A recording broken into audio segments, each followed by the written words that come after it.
자, 여기에서 최근 불과 1, 2년 전의 문제는 아닙니다만 정부에서 부동산에 대한 규제 정책을 하면서 가장 잡기 쉬운 바로 그 항목이 세금에 대한 규제거든요. 여러 가지 재개발, 재건축에 대한 규제도 상당히 강력하지만 그 안에서도 세금에 대한 규제, 특히 정부에서 규제를 하는 거는 바로 이 다주택자에 대한 규제거든요. 결국은 주택을 가지고 장사는 하지 마세요라는 게 정부의 원칙입니다. 자, 그러다 보니까 과거 대비 취득세 기준으로 새로 취득, 매수를 하는 경우에도 과거에 주택 해봐야 취득세 1.1%면 됐던 것이 지금은 2주택, 3주택, 4주택을 나눠서 지금은 가장 많이 내는 취득세율이요. 무려 12%까지 상향이 됐습니다. 자, 현재 보통 영업 관련된 부가가치세라는 게 있는데 부가가치세가 10% 정도인데 부가세보다도 더 높게 상향이 되어 있다는 거고요. 자, 여기에 이제 양도세도 좀 규제를 했는데 요즘 다주택자에 대한 특히나 과거 20년, 30년 전에 보유하고 계신 분들도 지금 이제 걱정을 하셔야 되는 게 바로 이제 매도할 때 지금 특히나 조정 대상 지역, 규제 지역 안에 2주택자, 3주택자 같은 경우에는 지금 현재 2주택 20%, 그러니까 10% 대 20% 중과세라는 게 적용이 되거든요. 자, 불과 바로 지금 한 몇 달 전까지만 해도 5억 원까지 해서 42%가 최종 최고세율이었는데 지금은 이제 10억 원 이상 되면 양도차익이 45%에 지금 이것도 3% 이상을 또 증액을 시켜놨고 여기에 요번 6월 1일이 넘어가면요. 6월 1일 이후에 매도하게 되면 2주택자들은 20%를 중과세를 하고요. 3주택자는 30%. 그러면 이게 중과세니까 기존 예를 들어서 15억 원 이상의 양도차익이 되면 45%의 3주택 갖고 있는 분이 하나를 매도한다 그러면 30%, 45%면 75%를 양도소득세로 세금을 내야 되는 상당히 지금 규제가 심했고 여기에 더 심했던 것이 바로 이 종부세입니다. 그러면 종부세는 우리가 좀 다른 말로 하면 부자세라고 하는 건데 이게 지금 세 가지 항목으로 규제를 해놨어요.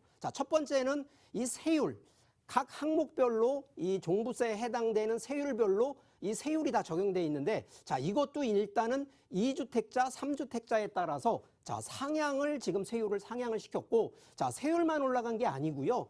지금 현재 우리가 보통 종부세나 재산세 같은 경우에는 이 공정시장가액 우리가 보통은 이 서울이나 이 정부 같은 경우에 국가가 지정하는 시가들이 있거든요.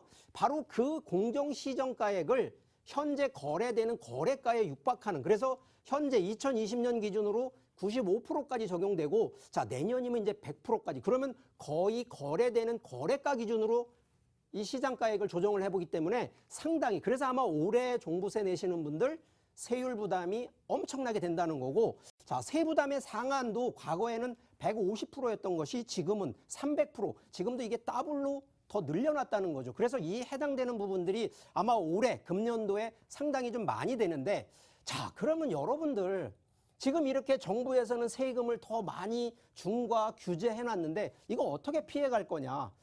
기본적으로 주택은요.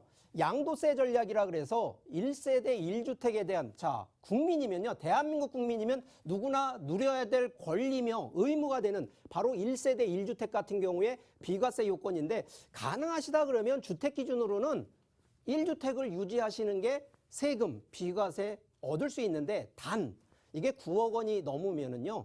9억 원 이상에 대한 부분은 세금을 좀 내셔야 된다는 걸 알고 계셔야 되고 그러면 1주택을 혹시 못 만드셔서 나는 투자를 하다 보니까 2주택 되고 3주택 되신다. 좋다 이거죠. 주택수가 많아지면 거기에 따른 전략이 따로 있습니다.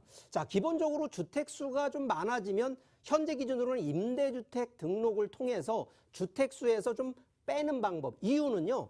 본인이 개인이 보유하고 있는 주택은 개인 거고요. 사업자를 등록을 내서 주택사업자를 내게 되면 사업자 물건이 되거든요. 그래서 개인과 사업자는 이 주택수로 따지는 것이 좀 달라진다라는 것 때문에 그래서 가능하면 본인이 거주하는 주택 아닌 건 임대주택을 좀 통해서 좀 더 세율을 좀 조정하라는 방법도 있고요.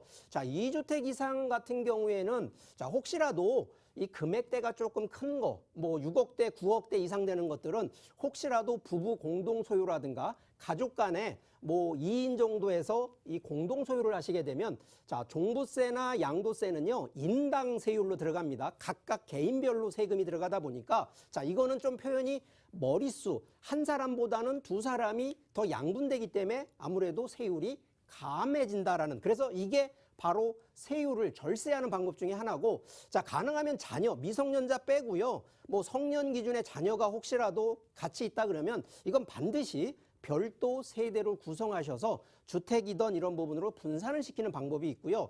자, 가능하시면 또 매도하시거나 매수하실 때도 이런 공제 비용들이 있습니다. 자, 정부에서는요, 무조건 그냥 세율대로 적용하는 것이 아니라 가능하면 공제되는 비용, 그래서 이 영수증들을 항상 그렇습니다. 이 매도하시거나 매수하실 때 그 들어가는 비용들에 대한 영수증 반드시, 근데 과거에는 그냥 간이 영수증이 됐었습니다만 지금은 안 됩니다. 현금 영수증이나 세금 계산서가 발행된 요 바로 두 가지 영수증은 반드시 보관하신다 그러면 이게 좀 뭐 가랑비에 옷 젖는다고 상당히 모이면요, 나중에 매도하실 때 양도소득세 공제받는 거 상당히 크다는 얘기를 드리고, 자, 1년 기준으로요, 어떤 분들은 내가 이걸 팔았더니 양도차익이 이만큼이다, 또 어떤 걸 팔았더니 이만큼 손해가 나더라. 자, 경우에 따라서는 손해난 거는 당연한 얘기지만 양도세 안 내지만 이익 난 거는 양도세 이만큼 나오거든요. 자, 이럴 때, 자, 1년 합산 기준으로 이럴 때 같이 이익 난 거와 손해 난 거를 합산을 시키면 플러스 된 거 마이너스가 합산되면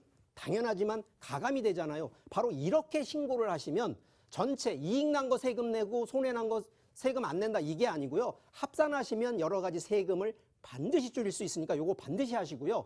혹시 이런 일은 많지 않겠지만 혹시 이혼하실 때 그냥 위자료 주면 안 됩니다. 이거 위자료 주시면요, 위자료로 부동산 하나 넘기면 이것도요 다 양도소득세 냅니다. 자, 이럴 때는요 바로 이 변호사 찾으셔서 재산분할 청구권 이거 반드시 하시면 됩니다. 이러면 이거 비과세, 특히나 세율 할인을 받습니다. 그렇기 때문에 위자료 그냥 준다고 덜컥 받지 마시고 비록 형식적인 명목상 바로 이 재산분할 청구권 반드시 하시라는 얘기 드리고, 뭐 요즘은 워낙 뭐 거래대금이나 이런 부분에 대한 이 소명하는 것들이 워낙 많습니다. 이거 반드시 좀 대응하시라는 얘기 좀 드리고, 자, 여기에 이제 종부세 같은 경우 놓고 보면, 자, 종부세는 원래 뭐 부자세라고 얘기를 드리는데, 자, 이게 기준이 있습니다. 요즘에 이제 국회에서도 종부세 주택에 대해서 1주택 9억 원 너무 좀 지금 현실에 안 맞으니까 이거 12억으로 좀 한번 올려보자 해서 뭐 얘기들은 많이 있는데 아직 결정된 게 없습니다만, 자, 이 기준으로 놓고 보면, 자, 주택 기준에서는 2주택 이상 6억 원이고요. 공시지가 기준으로.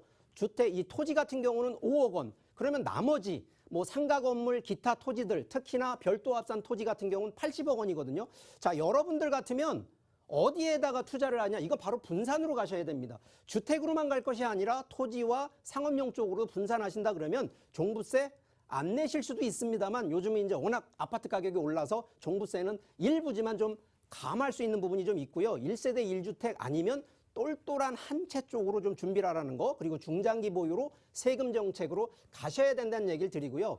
자, 증여, 여러분들 증여 참 뭐 미리미리 해두시라는 얘기 좀 드립니다. 자, 증여 빠를수록 좋다는 얘기입니다. 이유는요, 시간이 지나면 지날수록 자산 가치는 늘어납니다. 10년 전의 자산 가치, 20년 전의 자산 가치 대비하면요, 지금 벌써 몇 배가 아닙니다. 10배도 넘어갔기 때문에 그럴수록 자산이 커지면 커질수록 증여 금액은 더 커지거든요. 그렇기 때문에 증여는 빠를수록 좋고요. 가능하면 공시지가나 기준시가 전에 좀 증여하는 전략을 좀 하셨으면 좋겠다는 얘기 드리고, 가능하면 또 지금 아니고 미래에 높은 미래가 가치가 있는 것부터 증여를 좀 넘기는 거. 자, 이것도 하나 제일 중요한 겁니다. 자, 증여를 했는데 혹시라도 5년이 안 돼서 매도를 하시면요, 이거 증여세가 문제가 아니고요, 바로 양도소득세가 증여하신 분, 예를 들어 아버지가 증여했으면 아버지가 산 날 기준에 취득원가가 돼서 이거는 증여세 의미가 없다는 거죠. 그래서 반드시 증여받은 물건들은 5년 이상은 반드시 보유하셔서 5년 이후에 매도하시는 거, 이거 반드시 좀 키핑하셔야 된다는 얘기고요.